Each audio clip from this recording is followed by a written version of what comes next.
All nations are treated equally in context of voting rights, or else the new permanent members must also be given the veto. Bharat के genius mind game ने UNSC में लगा दी आग। बात veto power छीनने की आई तो घबराया चीन। 72 घंटे में ही चीन यूएन में जाकर बोला यूएनएससी के सुधार के लिए तैयार है उनका देश। तो पूरे संयुक्त राष्ट्र के 193 देशों में मच गई है खलबली। दोस्तों, यूएनएससी में जो आग भारत ने लगाई है उसकी आंच जब चीन पर आई तो अब चीन ने एक ऐसा स्टेप लिया है जिससे करोड़ों भारतीय बाग बाग हो सकते हैं। अब दोस्तों, ऐसा तूफान उठा है जो या तो वीटो पावर को जड़ से उखाड़ फेंकेगा या फिर जल्द भारत के पास में वीटो पावर आने वाला है। मतलब दोस्तों, जैसा कि मैंने आपको पिछले वीडियो में बताया था कि भारत ने अब आर या पार वाला कार्ड खेल दिया है और इस कार्ड से सबसे ज्यादा चोट चीन पर ही लगी है, जिसके बाद वो करा उठा है। इसे दोस्तों आप ऐसे समझ सकते हैं कि उसने अपने पूर्व विदेश मंत्री और कम्युनिस्ट पार्टी ऑफ चाइना के फॉरेन अफेयर्स कमीशन के डायरेक्टर वांग यी को बड़े मिशन पर लगा दिया है। वांग यी ने भारत के एक्शन के तुरंत बाद ही यूएनएससी में रिफॉर्म को लेकर के ताबड़तोड़ मीटिंग्स की हैं।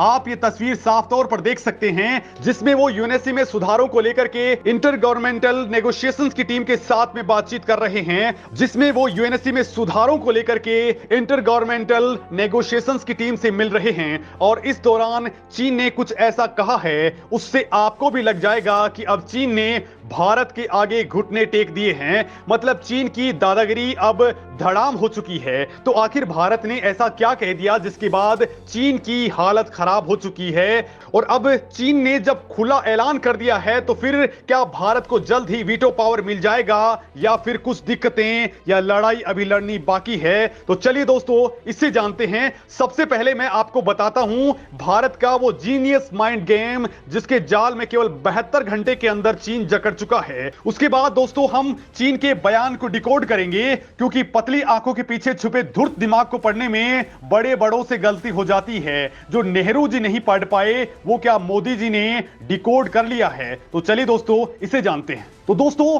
संयुक्त राष्ट्र में भारत के वीटो को लटकाने के मामले पर टीम इंडिया ने 26 अप्रैल को बहुत ही बोल्ड और स्ट्रॉन्ग रिएक्शंस दिए थे।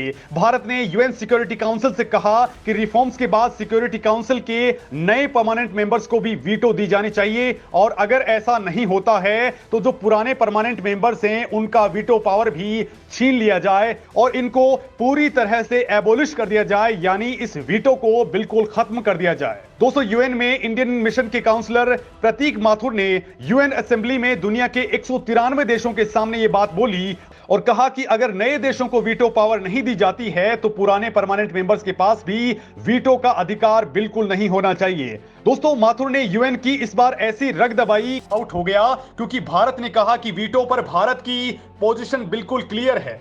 साल 2008 में यूएनजीए ने सर्वसम्मति से सहमति दी थी कि वीटो के सवालों समेत यूएनएससी में रिफॉर्म्स के सभी पहलुओं पर व्यापक तरीके से डिसीजन लिए जाएंगे।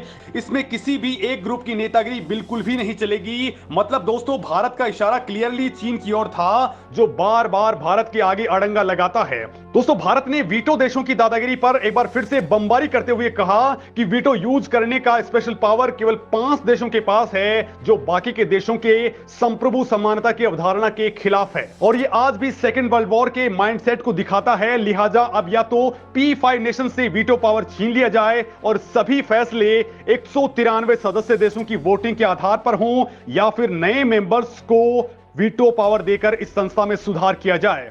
भारत ने अफ्रीकन कंट्रीज और लैटिन अमेरिकन कंट्रीज को भी साथ लिया और इनको लेकर भी कहा कि सिक्योरिटी काउंसिल ने वर्ल्ड वॉर 2 के माइंडसेट के आगे चलते हुए इन अफ्रीका और लैटिन अमेरिकन कंट्रीज को कोई रिप्रेजेंटेशन ही नहीं दिया। दोस्तों, भारत ने पहली बार क्लियरली कहा कि वीटो पावर को खत्म करने से भारत को कोई दिक्कत नहीं है, लेकिन अगर ये रहता है तो फिर नए परमानेंट मेंबर्स को भी दी जानी चाहिए। दोस्तों, प्रतीक माथुर से पहले यूएन में भारत की परमानेंट रिप्रेजेंटेटिव रुचिरा कंबोज ने भी इन P5 नेशंस को जमकर के लताड़ा था और कहा था कि वीटो वाले 5 देशों की राय को 188 देशों पर नहीं थोपा जा सकता है।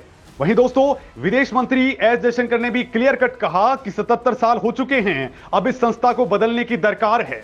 ये संस्था अब कबाड़ बन चुकी है और भारत की विदेश नीति संयुक्त राष्ट्र में बदलाव का पार्ट बन चुकी है। मतलब दोस्तों, भारत ने एक के साथ एक एग्रेसिव पॉलिटिक्स खेली, जीनियस माइंड गेम सेट किया और ये जीनियस माइंड गेम ही चीन की हालत खराब कर चुका है। क्योंकि अगर चीन अड़ता है तो उसे लैटिन अमेरिकन कंट्रीज और अफ्रीकन कंट्रीज से अपने कारोबार में हाथ धोना पड़ेगा और अगर ये बातें मानता है तो भारत को इसका सीधा सीधा फायदा मिलने वाला है। और दोस्तों, चीन के ताजा बयान से यही लग रहा है कि उसने इस बार सरेंडर कर डाला है। चीन की ओर से वांग यी ने कहा है कि यूएनएससी का परमानेंट मेंबर होने के नाते चीन ने हमेशा संयुक्त राष्ट्र के कॉज का सपोर्ट किया है और अब वो इस यूएन के कामों में बहुपक्षवाद के बैनर को ऊंचा रखने में यकीन रखता है। यानी इसमें बाकी देश भी शामिल होने चाहिए ताकि यूएनएससी दुनिया में शांति, सुरक्षा और विकास को बनाए रख सके। दोस्तों, चीन ने कहा है कि वो यूएनएससी में फेयर और जस्टिस के साथ ही छोटे और मझोले देशों को मौका देना चाहता है। अब सभी देश सहमति से सुधारों का निर्णय लें ताकि अफ्रीका के साथ हुए अन्याय भी दूर हो सके। यानी दोस्तों, जिन जिन पॉइंट्स पर इंडिया ने हवा दी उन पर चीन अब रजामंदी दिखा रहा है। मतलब अब रास्ता बनता दिख रहा है, क्योंकि इस बार जो आग भारत ने लगाई है उसकी तपिश बहुत तेज है। और दोस्तों, यूएन को लेकर के कहा भी जाता है कि वहां आग लगाए बगैर कुछ नहीं होता है।